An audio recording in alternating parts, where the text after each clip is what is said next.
if we want women to take the lead, we need men to take the supporting role. At the base of every successful male and CEO is often a woman and a wife and a mother who is cooking them 3 meals and getting their suits ironed and keeping the house in order, right? So that expectation that the woman can be that CEO and also be the cook and the mother and the cleaner, it's not an equal playing field.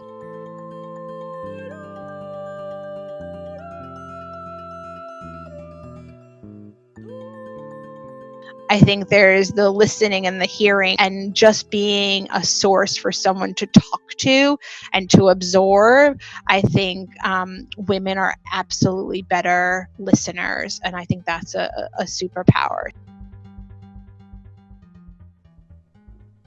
Hello, listeners. This is Taking Her Lead. I am Joshua Everett Mayer. And I'm Trace Kerr. Here we strive to give women a platform to tell their stories and explain how they lead. And in today's episode, we talk with Jacklyn Osborne. When we recorded this episode in early June, she was 6 weeks into her new position as the Data Quality Control Executive for Bank of America. And then, COVID hit and the world changed. And she's a passionate person who takes risks and new challenges. And I think you're going to be inspired by her enthusiasm. Jacklyn approaches life and leadership with a high level of optimism and enthusiasm. Yeah. And it's real. It is part of how she's wired, and I think that's a part of her success. People want to work with her. They want to be around that optimism, especially when things are difficult. She is very strategic and intentional with everything she does, and that too has an impact on her career and performance. It gave us a ton to think about. Without further ado, here we go with Jacklyn Osborne in episode 11 on Taking Her Lead.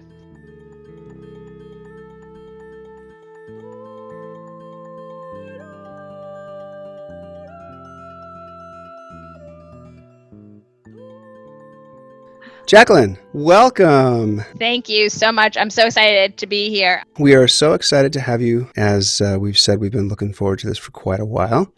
Yep. How are you doing today? Doing great. The sun is shining. My kids were off school yesterday, so I'm very excited that they're back, even though it's only e-learning. But doing good and ready for phase 2 in the summer to kick in. No kidding. Are you guys on phase 2 now? No, I'm in Connecticut, and we just pushed it over. Father's Day, they were supposed to be on the 20th, but they didn't want to ruin Father's Day weekend, so they moved it up to the 17th. So we got just one more week. Okay. And then just for orientation for myself here, where's your office normally when COVID's not going on? Yeah, so my office is in New York City, so I will be in One Bryant Park, for those that know it, so just outside Grand Central. But I've not stepped foot in it, so which we'll probably catch on at some point. So right now, my office is my house in Connecticut. Oh my goodness! Wow. Oh my goodness. Okay. So why don't you tell everybody what you do and why you have not yet stepped into your office? Absolutely, that's a great question, right? So, I am the Data Quality Control Executive at Bank of America. And first, let me just maybe say what that means, because even my husband doesn't know. It is becoming more popular, but other terms are data management professional or chief data officer. But really, what I do, my elevator pitch, is enabling data as an asset through a series of design, development, and execution capabilities. So really, things such as information architecture. What data do you need? Data quality, what level of quality is it at? Issue management, how do we resolve data quality breaks? Data analytics, which is that insight and machine learning. How do we create assets from what we're looking at? How do we tell that data storytelling? Data privacy, which is becoming more and more popular. How do we ensure that the right people are reviewing the right information and we don't reveal things we shouldn't? And then last and not least is data lifecycle management, which is the records management and how do we keep what we need to keep and get rid of what we need to get rid of. So that's what I mean by data quality control executive. So it's kind of that enabling data as an asset and ensuring the right data at the right place at the right time. Wow. So you're really digging into the nitty gritty of information and metrics and things like that. Absolutely. So my best friend is a term that gets a little technical, but metadata, which is really simply data about the data. So if you think about, Netflix or even Amazon or Stitch Fix, these companies, they'll even tell you they're not fashion companies or, video companies, they're data companies. So what I do is support that metadata, almost creating an inventory of the data to democratize it, to make it so that anybody can access that and access it in a way that they can use it to cross-sell, or they can use it to gain what they need. And it's that idea of kind of information management. Interesting. Yeah. That is new to me. Okay, so and this is kind of funny because my husband is a chemist, but what he does for his company is this. He is collating all the different data that they're bringing in with testing and things like that. And he's creating spreadsheets and documents so that people can use the data that they are creating, because somebody is doing testing and then somebody over here is making results. And he finds it kind of a struggle sometimes to get people to realize what their numbers are actually saying. So that's that liaison piece between business and tech. Do you feel like you're in that kind of space? Oh, 100%. That's actually my sweet spot. That's what I am good at. So I'm not a technologist, although I've worked in tech pretty much my entire career, but I'm also not the business. I am that bridge between the two. And there is, as you were speaking, there's a really great Gilbert cartoon, and it's an individual that says, we don't go to war with the data we have. We don't go to war with the data we need. We go to war with the data we have. And the guy says, are you making data quality sound patriotic? And it's so funny because I'm thinking about your husband, right? When we have these large quantities of information, we kind of just take what we get and we don't question it, or we do what we can, right? But that power in really saying, wait, what do I want? What do I truly need? And is it the right thing? That's where that power really comes from. The why. The so what is what I say. Those who work for me might get sick of that. I'm like, so it's not the why or the what, it's the so what. Tell me the so what. The so what. Can I say, I want to say that to my kids now. I don't think I should. Totally. So what? Dad. Well, no. And they're like, I don't want to. I'm tired. So what? What is really happening here? Yeah. Let's be real. No, I like that. That is a reutilization of that phrase in a good way. I like it. How did you get to this position? Tell us about the journey. Absolutely. Absolutely. So I kind of, normally when I say this story, and as you can imagine, I've said it quite a few times, I often start by saying I was in the right place at the right time. But the more I share the story, and more importantly, the more I reflect on the story, it wasn't all just luck. It was definitely a combination of luck and action and skill. And what do I mean by that? Let me explain. So it was just after September 11th. I was in Washington, D.C. I went to school down there at George Washington University. And I literally watched the plane hit the Pentagon, right? And a few months later, the Department of Homeland Security was formed. And I was a government contractor. And off I went to this newly formed division it was actually the National Cybersecurity Division, to be specific. And I found myself in a trailer.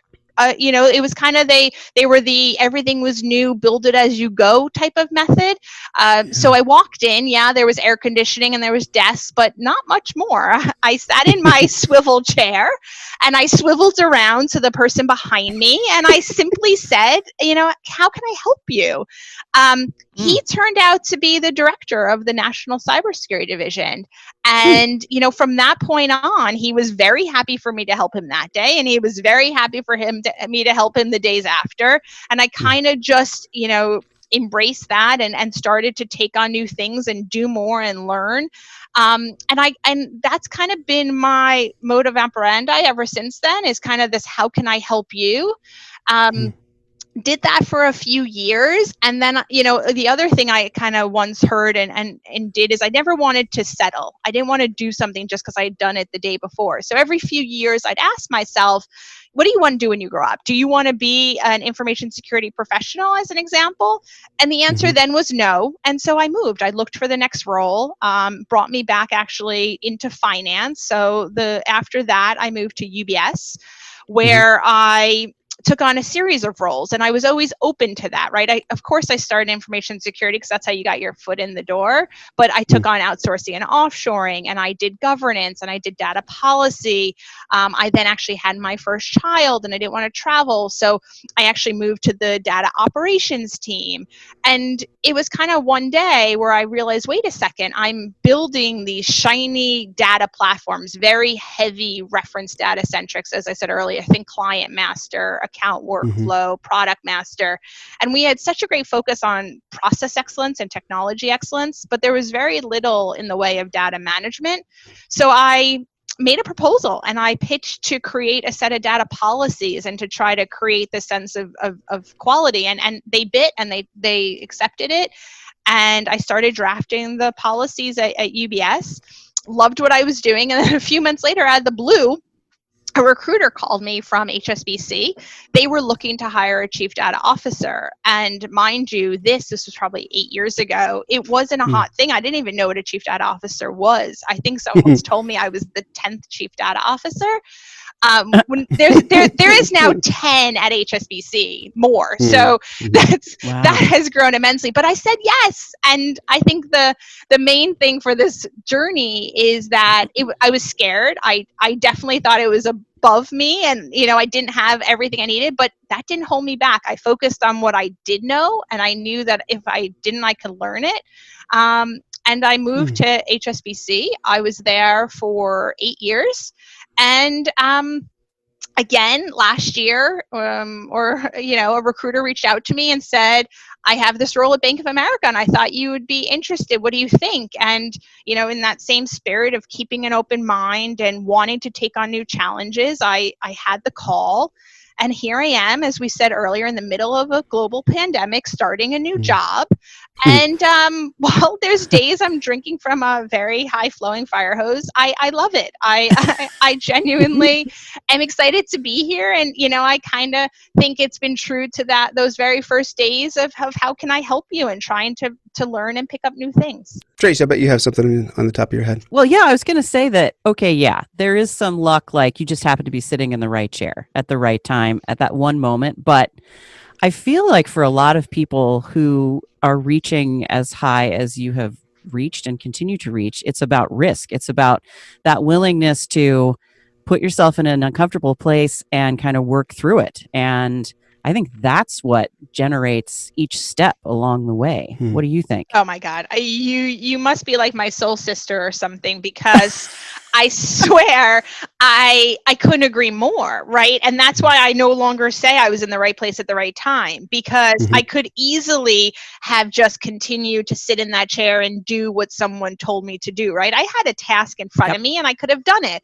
But it was that, as you said, is that risk of, wait a second, maybe I can do more. And that means swiveling around to say, how can I help, right? Or the decision to leave Washington, D.C. I actually left without my husband. I moved, and I went, we were apart for 8 months. And because I wanted to take on that new challenge, or accepting a job that I thought was too high. But it's in that comfort that I think complacency sets in, and accepting the first answer of no, right? I think we always need to be thinking about taking risk. And I also believe we also need to make mistakes. Because if we don't make mistakes, we're not trying new things, and we're not exploring. Now, I'm a big believer of don't make the same mistake twice, but make the mistake, take the risk, right? That's absolutely, if I had to say one thing about how I've gotten to where I am,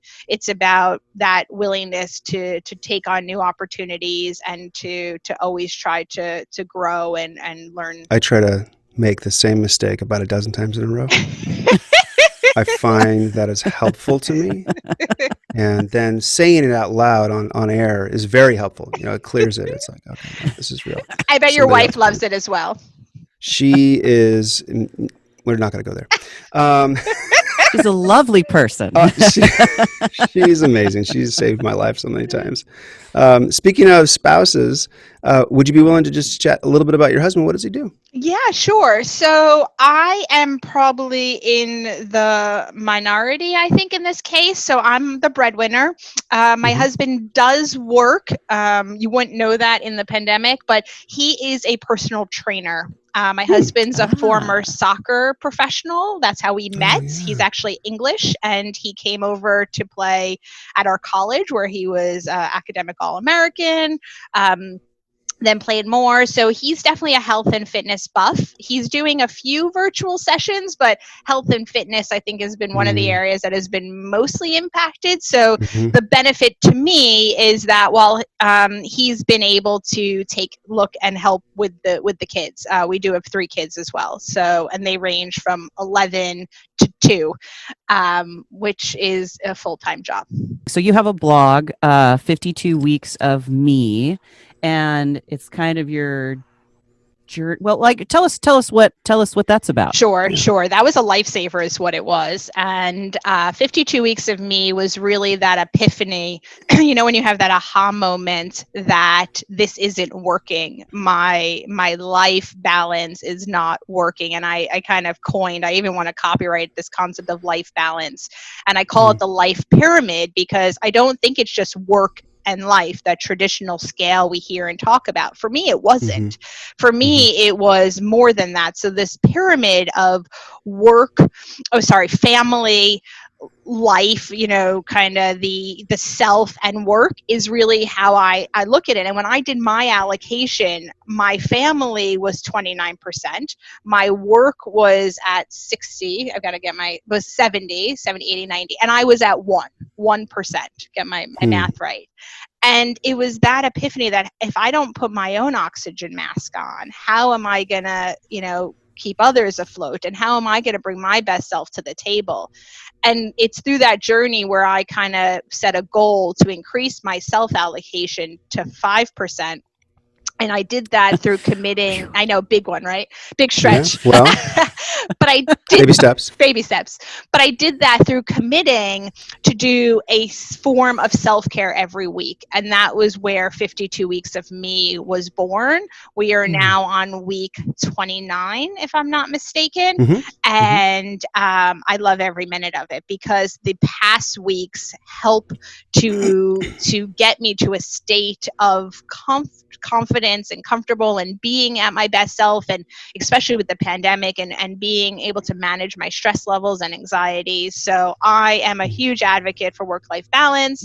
I'm a huge advocate for self-care, and I'm a huge advocate for, trying to bring out the best in women and women leaders, and specifically working mothers. I just heard of a podcast that promotes women in leadership. It's called Taking Her Lead. You might think about being, asking to be a guest. I might. I hear they're doing great things. You know what? I've actually listened to a few, and they're pretty amazing. They are amazing. They walk on water. Yeah. I've shameless self-promotion. A better.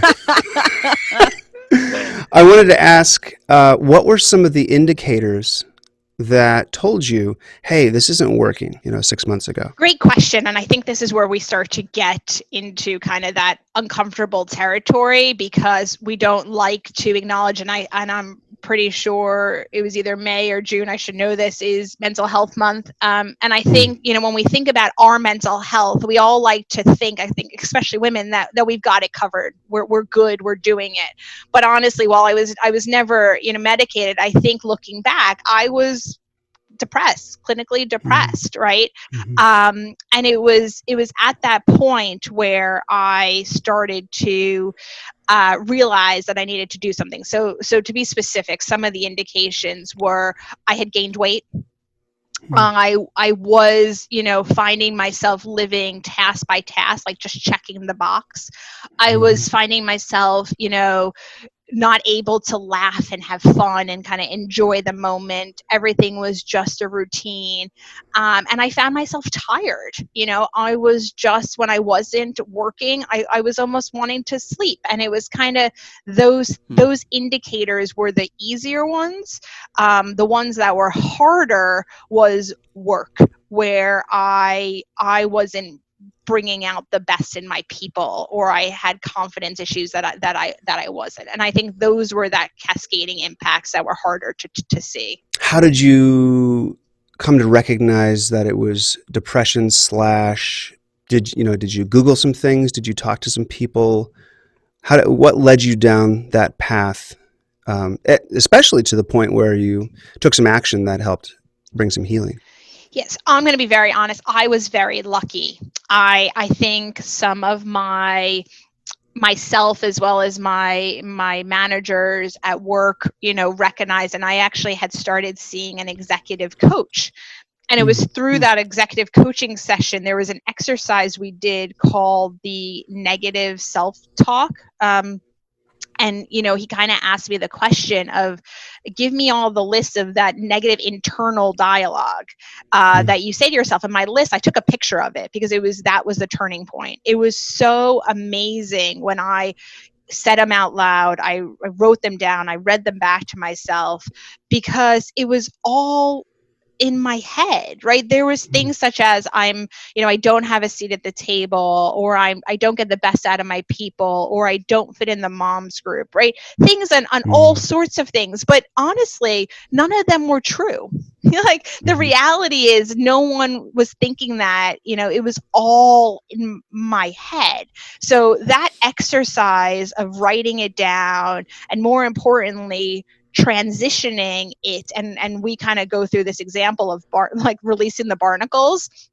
And I didn't even know what the barnacles were, but the barnacles are like the moss and the mold on the bottom of a boat, and how they weigh it down, and you can't be free to sail as quick because the barnacles hold you down. That negative self-talk for me, and for so many, was weighing me down. And by releasing it and turning the dialogue from negative to positive, where I can, and to be honest, not even I can, I will, I am, right?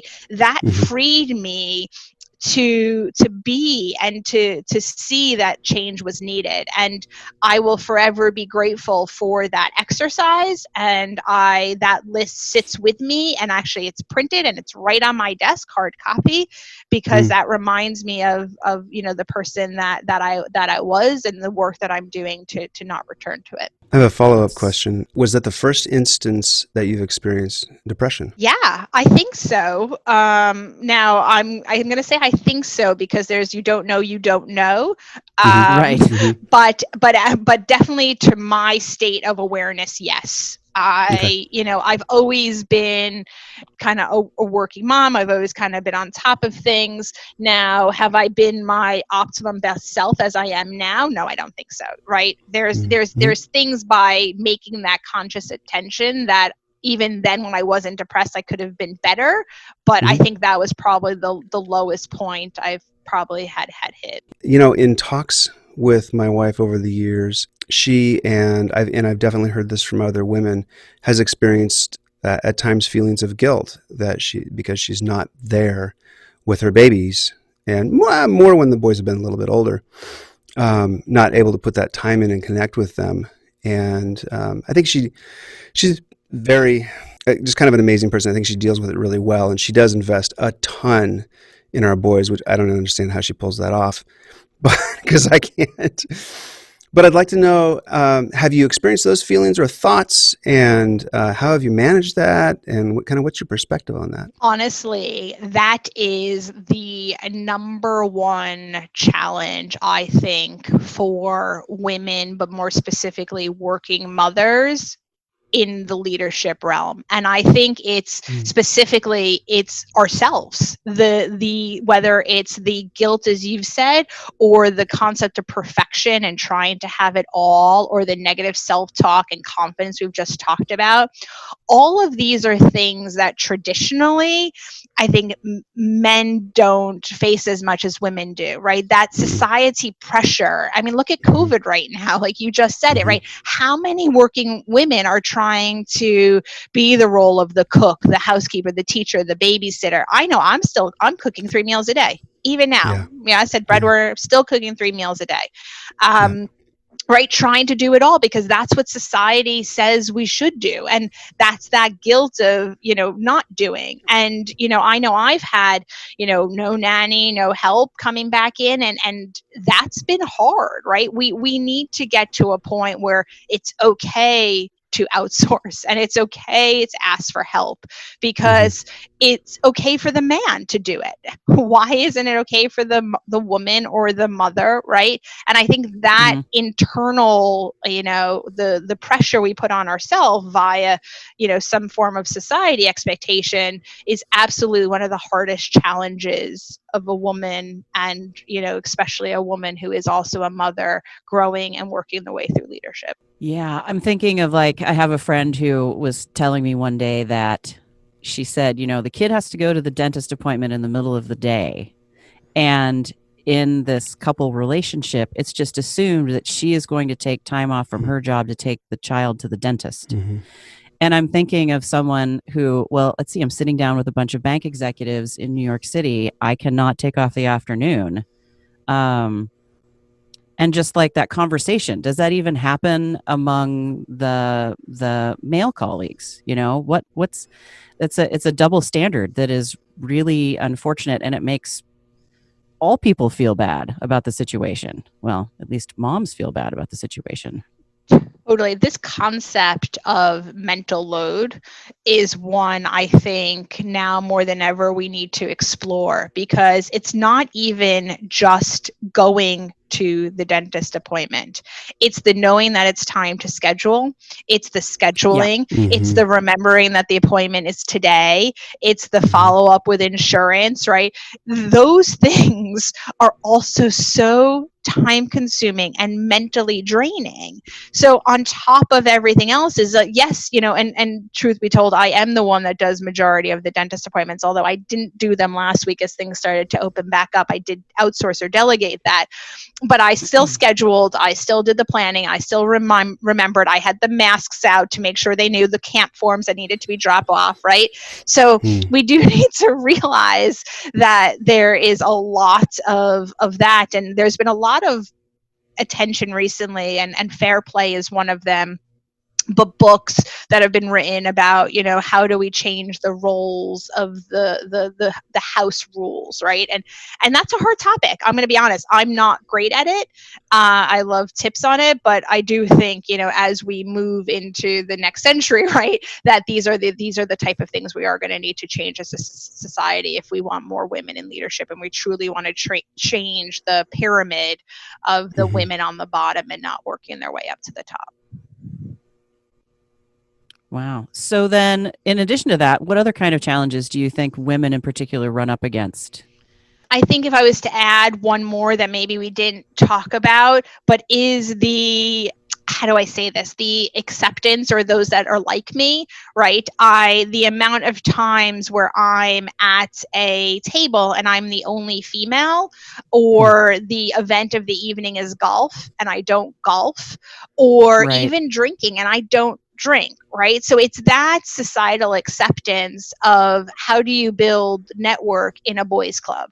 And because you're not a member of the boys club, does that disadvantage you because they're building relationships, especially in the UK, the British culture is known for this. So coming from a UK bank, right, is a lot of the work is actually done after hours at happy hour and the bars with those relationships. And it's that who you know. And I do think, and this might be a bit, people might disagree with this statement, but I do think that is a challenge for some women, maybe not all, but, is not having that same level of extroversion and being able to go to the happy hour 5 days a week or 3 days a week even, because they want to get home and see their kids. I think that's a disadvantage and a challenge that we need to work through. Now, maybe COVID and the digital world will fix that, but it's definitely something I've experienced.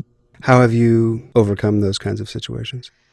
Honestly, not necessarily that well. I think for me, the two things is, one is I schedule days where I can do it, and kind of that releasing the guilt that when I'm not home, and that somebody is taking care of the kids. So finding a way to get them the best, programs, the best babysitters, the best attention, right, to be taken care of. So I can be somewhere else and not be worrying about who they're with or what they're doing. And I'll be honest, COVID is actually putting a big damper in the day. And if anyone's read my blog the past 2 weeks, my boys, the older two boys, sleepaway camp was canceled.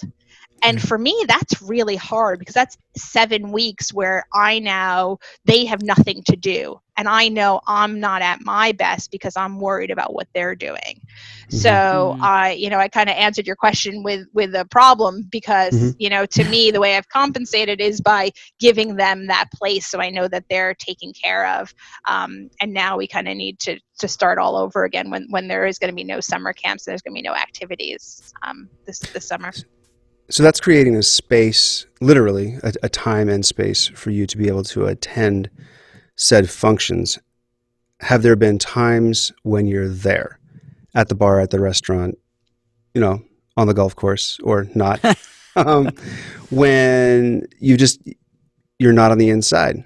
And how do you handle that? I think for me, at least, if I am there, I think I can be there and am there. Now, yes, I don't golf, so to be honest, I would never be there. I would never be. And I've said no to my fair share of golfing experiences because it's just not something I wouldn't be comfortable and I wouldn't be able to be my best self. So I just don't put myself in that situation.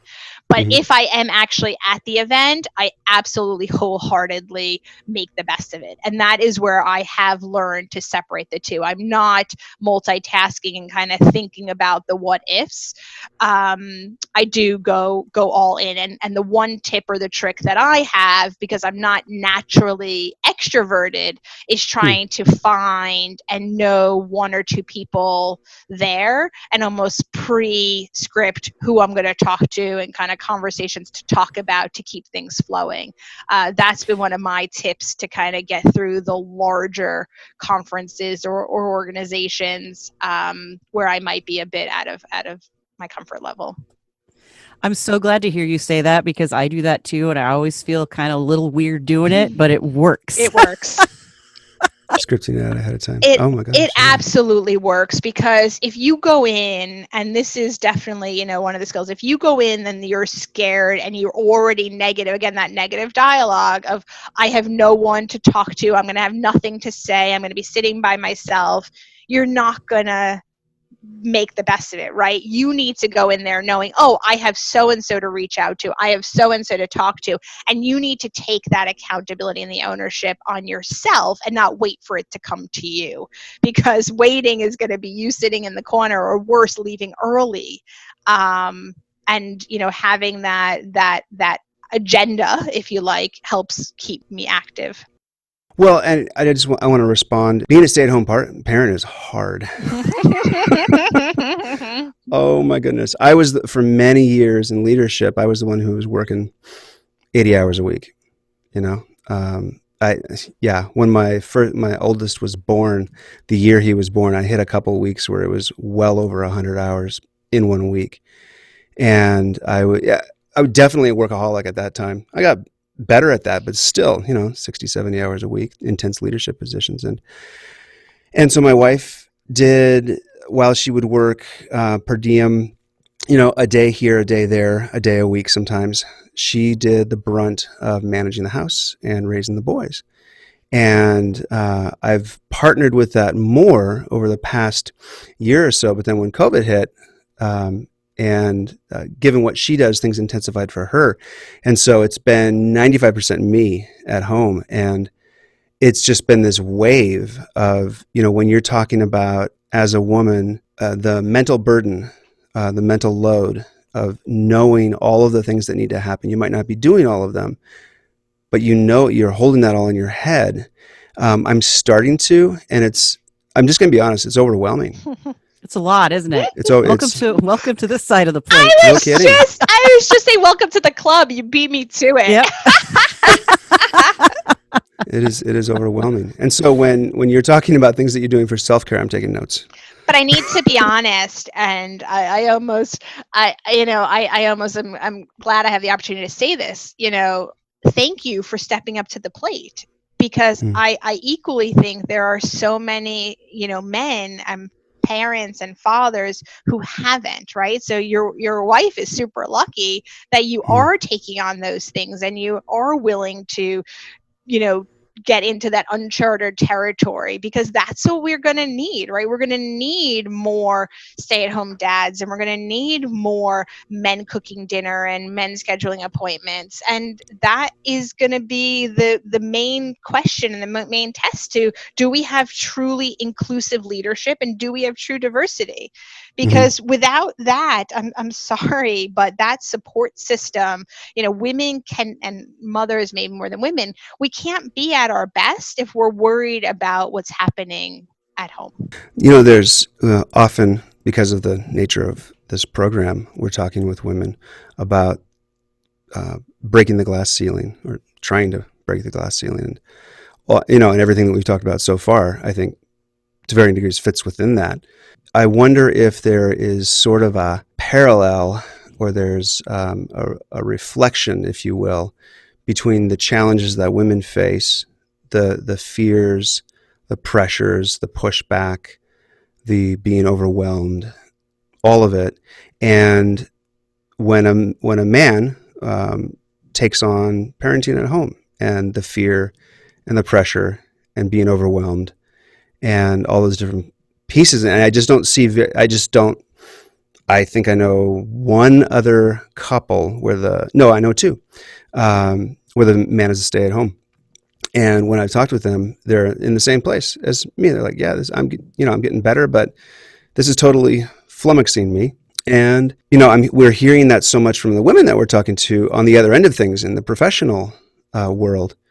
It's interesting to me, and I'm excited to see more men step into that, because while for me it's overwhelming, they're my boys. I'm getting to be around my boys. This is precious. No, but I mean, I love it. I genuinely, I do love it, and I just keep wanting to say thank you and good for you.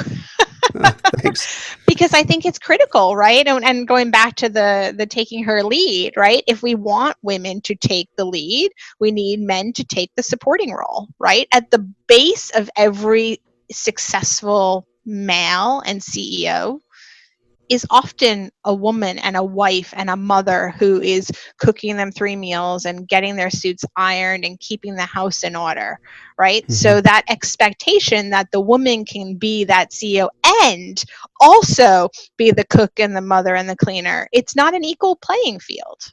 No, it's not.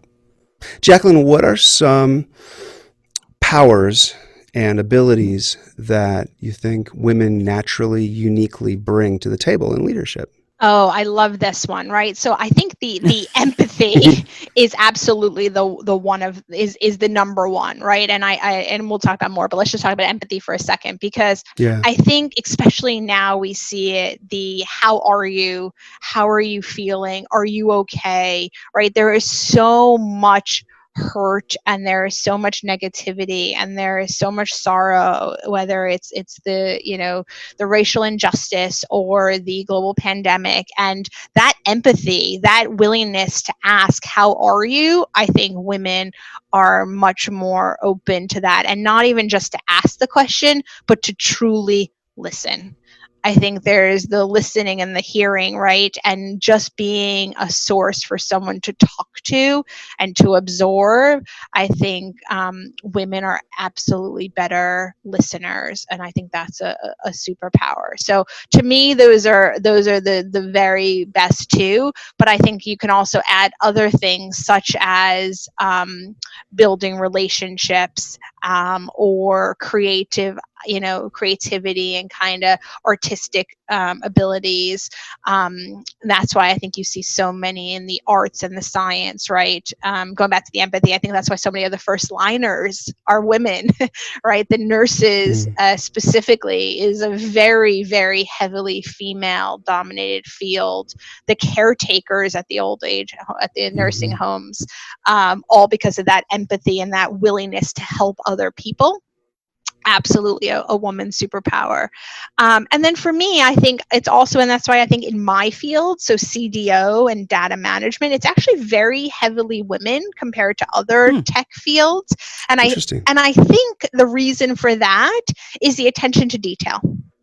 That ability to see what I call the trees in the forest, right? Kind of, I'm trying to go back to what you were saying about your husband, is data can be overwhelming, and being able to take the time to find the needle in the needle stack, I think that is, women have the patience and the eye for that detail as well. At least I see that in my field, and that ability to kind of say, why? If someone says jump, you don't say how high, kind of say, well, why am I jumping, right? Can I do it a different way? And kind of think about those alternatives.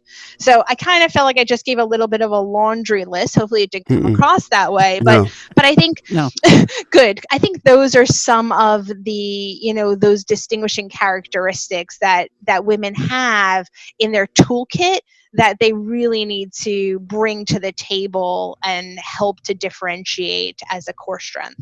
Okay, so you're talking about the data quality being female heavy, which is interesting because I was going to ask you, what the ratio was there, and the attention to detail piece. So, what I hear a lot when we're talking over the kitchen table is management will come and say, I just want to know, just tell me now, what is it? Give me a result. And my husband says, yes, but what are you exactly asking for? How are we putting this all together? That he's in that attention to detail part, and the pushback from people who are not of that mindset is incredibly frustrating. Absolutely. I can see that. And it's that time versus quality, is that what is the factor we're being measured against? Is it the first to finish the cross the finish line, or is it the one who finishes with the highest quality and the best stroke if it's swimming, or the best form if it's running, whatever it might be? It's that quantity over quality. And I think those that do have that eye for detail, or that to me, it's not just about doing a task, but I want to do it to the best of the ability. I think I could see that as being frustrated. Absolutely. Oh, this is fascinating. So just an episode ago, our guest, Angela Jones, is the CEO for Washington State STEM, which supports the education of kids in STEM all across the state. Pretty amazing organization. It was a real privilege to have her. Long story short, she said, we asked her, hey, what's the difference between boys and girls when they're learning, when they're engaging STEM?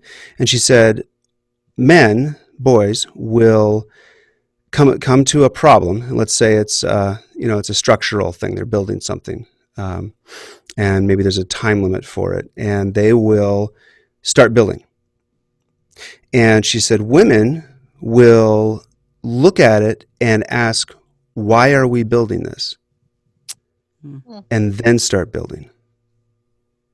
Does that resonate with you? Love it. I'm sitting here. I wish we were on video because I'm smiling. I had never heard that, but I'm so glad I have heard it. So thank you for sharing, because that's amazing. And that almost, like that resonates so well with me, right? I ask, and actually it's been feedback, talking about unconscious bias, right? Feedback I get often is I ask a lot of questions.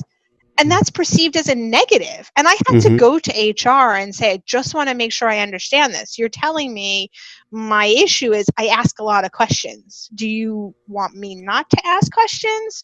Right. And I think it's that. So that's why that resonates so well, because it's that inquisitive nature. Is I'm asking questions not because I'm defensive, or I'm asking questions because I genuinely want to learn and understand and ensure that I'm prepared to answer to the best of my ability. And that that's hard for, clearly, I mean, as I said, I get it in feedback all the time. That's hard to people who don't think that way. Someone who if you're asking lots of questions and they're defensive, it's like, I'm not saying that what you're doing is, I'm not critiquing you. I'm gathering information, and that's a different mindset. Absolutely. That's exactly what I was going to say. Yeah. As a man, there have been times when I have been asked clarifying questions. I've employed so many women, and all my leadership staff have been women, and they've said, okay, so you decided to do this. Can you explain this and this and this to me? And always my initial gut reaction was, she's questioning my authority. Yep. And that was never the case. Not even once. Never the case. And so what you're saying is making so much sense to me from the opposite end of things, that it's that will. And it's also, I want to applaud you, because the willingness to put yourself out there and show that you don't have it all figured out is, I believe, it's healing to teams, and it's scary. It's a risk that you're taking.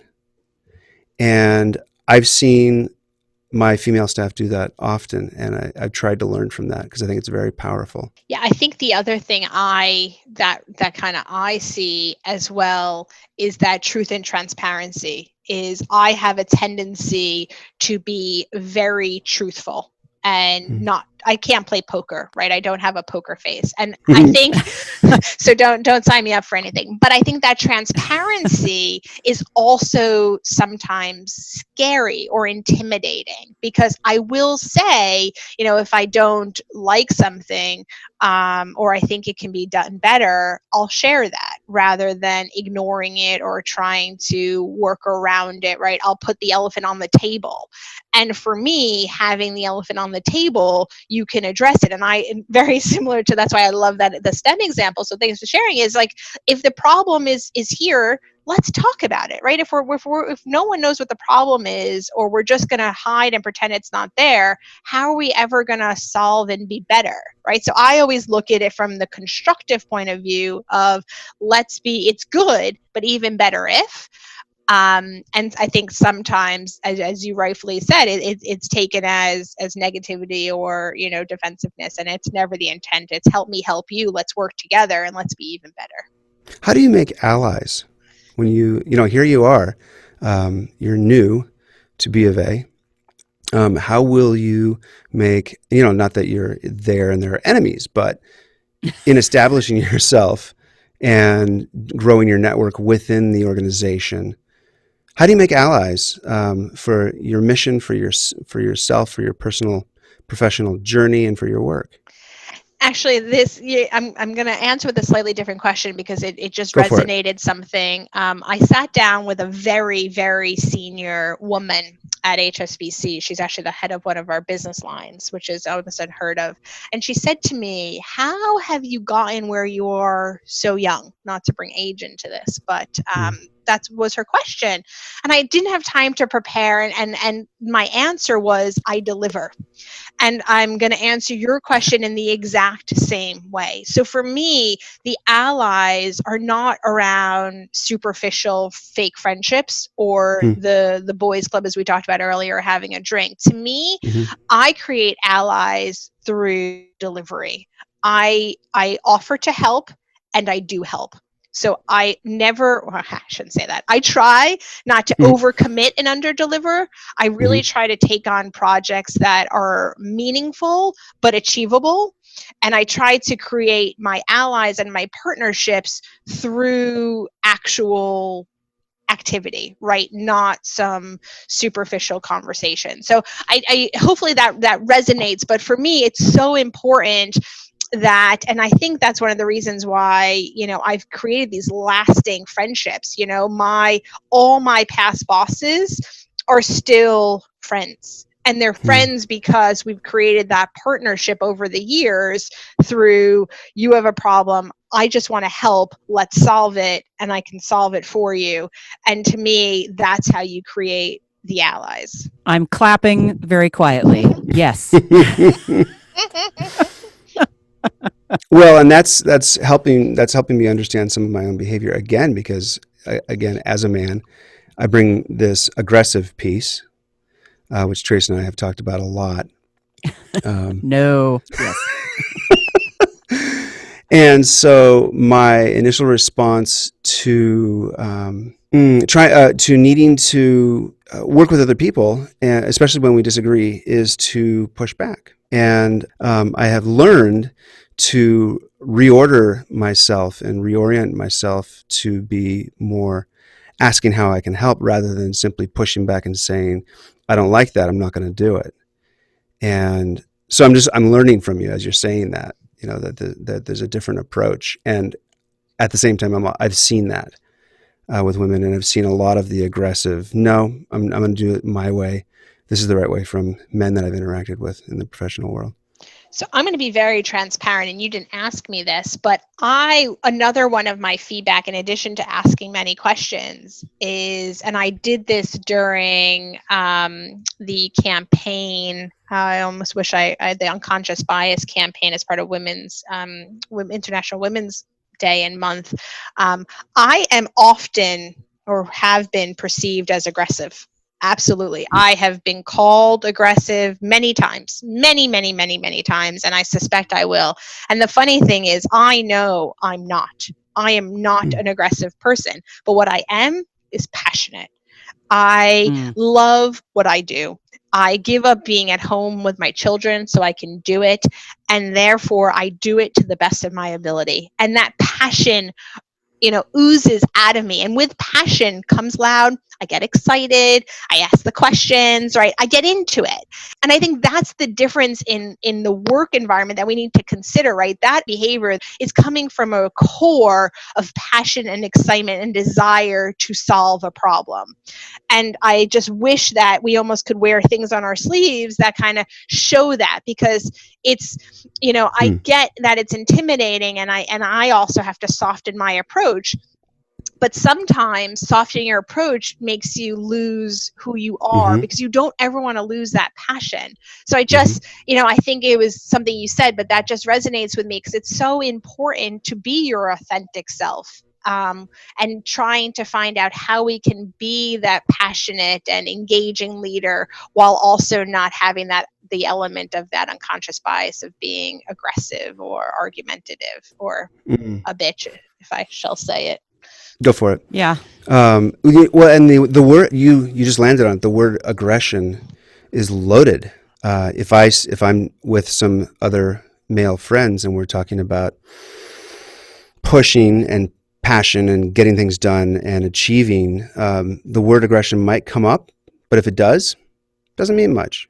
It kind of just, or it's not negative. It's not negative. Yeah, definitely. It's not negative. It's not a negative. But if I've heard other women say that they have been considered aggressive, and it is not a positive statement. There's a spin on that word. Absolutely. It's absolutely no one wants an aggressive person in general, but unfortunately when a man is aggressive, they are assertive and they're directional. But when a woman is aggressive, they're the bitch, right? And that's the unconscious bias that we do need to, again, start to establish the level playing field, and how do we create a bit more, equal opportunity. What are you most hopeful about with regard to women in leadership? For me, and I think this is something that I'm one of the reasons why I've joined Bank of America.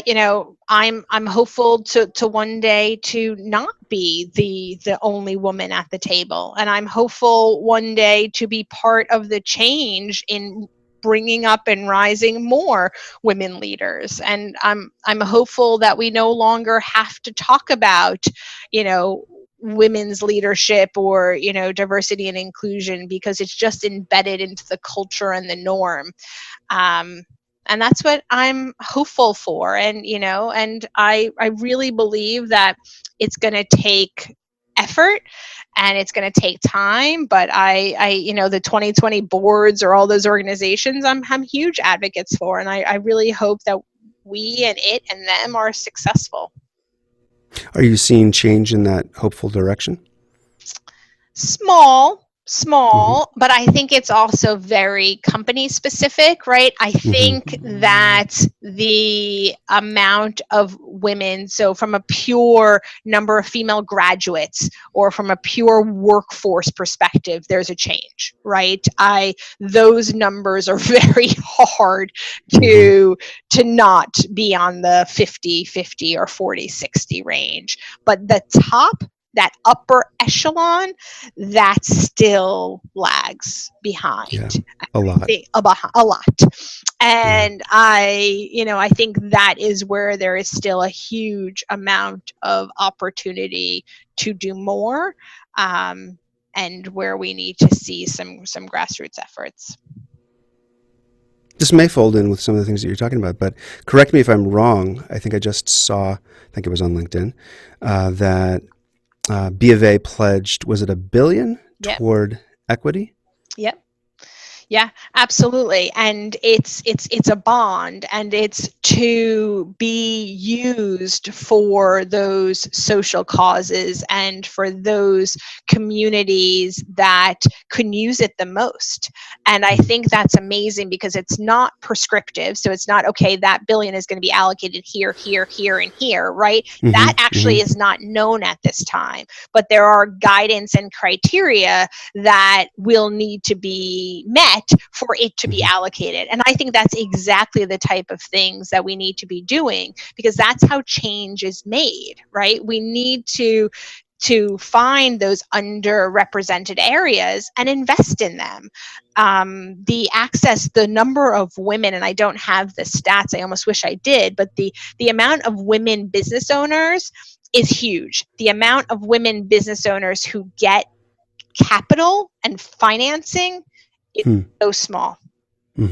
And it's that those are the type of things that blow my mind, is so many women self-fund or fund from family and friends and don't have access to capital.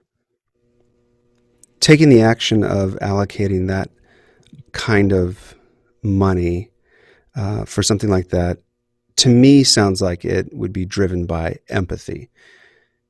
Do you happen to know, any of the inner workings of how that came about? And, if you can't comment, then you can't comment. That's totally fine. I don't know the inner workings but what I can tell you as a new employee, so I've only been employed for I think it's 8 weeks now. What I can tell you is it's absolutely a people first organization. It is absolutely a safety first organization. So again, without knowing the inner workings, what I can tell you, it came from a place of people. It came from a place of that passion and that core and that desire to do the right thing for the communities that we serve, right? Being a local bank, that we do serve the communities of color and we do serve those areas and want to be there for our customers and do so in a way that can provide the most meaningful impact. Yeah. Well, especially considering a Reuters article said that Bank of America was the first big bank to vow any monetary support following the Black Lives Matter protests. So that's huge. That's great. That's got to feel good to be, up near the top of something that's creating change that way. Absolutely. It was also the first, and ironically, I wasn't even an employee when this came out, but Brian was also the first CEO to state that no jobs will be lost in 2020 as a result of COVID. Wow. It's that same people first, genuine, doing the right thing that drove that decision as well. And I think those are characteristics that often women more uniquely bring. Absolutely. To the team. Hands down. And I also think that it's where women resonate, or kind of magnified too. Like, I know, as I said, for me, and if I'm being transparent, I have many job offers and opportunities, and oftentimes don't even have time to go through them. But one of the differentiators and one of the key elements of why Bank of America was so such attractive a place of employment were many of these things, right? You just it's embedded in the corporate culture and the core. And when decisions are taken off of a place of doing the right thing and not just profit, it makes a difference.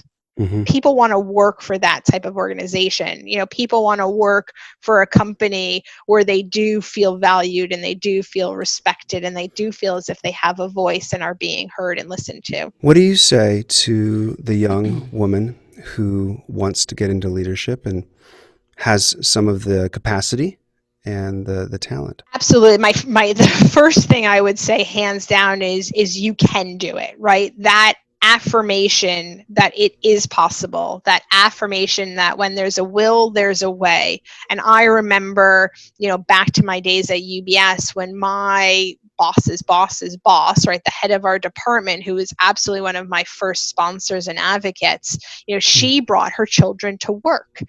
And I remember, just seeing that and being, that aha moment of you can have a family, you can be a mother, and you can be successful at your career was so eye-opening for me. So that's kind of the first thing I would say, is for those that don't have that role model and haven't seen it in action, it can be done, right? So that's kind of the first thing. And then the how is it done? I think that how is it done is by creating a village. It takes a village, and that reminder, of life balance, that you don't need to be everything to everybody all the time, that you can ask for help, and that it's okay to make mistakes, and that it's okay to outsource and delegate, and it's okay to work out, right? For me, I think that's the most important thing that I would tell anybody looking to grow or to become a woman in leadership, is that you have to put your own oxygen mask on first. Focus on delivery, focus on taking risks, but also focus on investing in yourself and making sure that you bring your best each and every day. Oh my gosh, I am so glad we talked to you today. This has been fabulous. One final quick question. Obviously, aside from your, I want to get to know your husband. He sounds like a cool guy. The soccer is fun, it's interesting. But the fact that he's staying home and working with the kids, we'd get along. There'd probably be whiskey involved. Who else makes up your village? Great question. So ironically, on February 17th, we moved out of our house. So we are undertaking a major home renovation. Wow. Talk about timing, I know. And the reason for sharing that is we moved in with my mother. And, she really is therefore part of not only our quarantine circle, literally and physically, but is a huge part of that village. She is a huge enabler for me to do, each week we sit down on a Sunday and go through the schedule. And there's times where she cancels meetings to be available so I can attend a meeting. And it's that that willingness to give up yourself, to support my family and my needs is huge. So my mom is definitely one that comes for free. But if I'm being very honest, there is also, and this is the benefit, we didn't talk about this, but I have 3 kids, but I've had them in different stages of my professional career. So my first 2, I was more junior. I didn't have huge financial means. Whereas my third, my 2-year-old, there's a 9-year gap. And being more senior has actually enabled me to have more financial means and also to have more wisdom from the past. So now, it's those that I pay for as well. So we do have a nanny, we do have a babysitter, right? And we do have hands who could help with driving. So I think that's the village that, it's those that, we can't be afraid to, ask for help or to get help when we need it.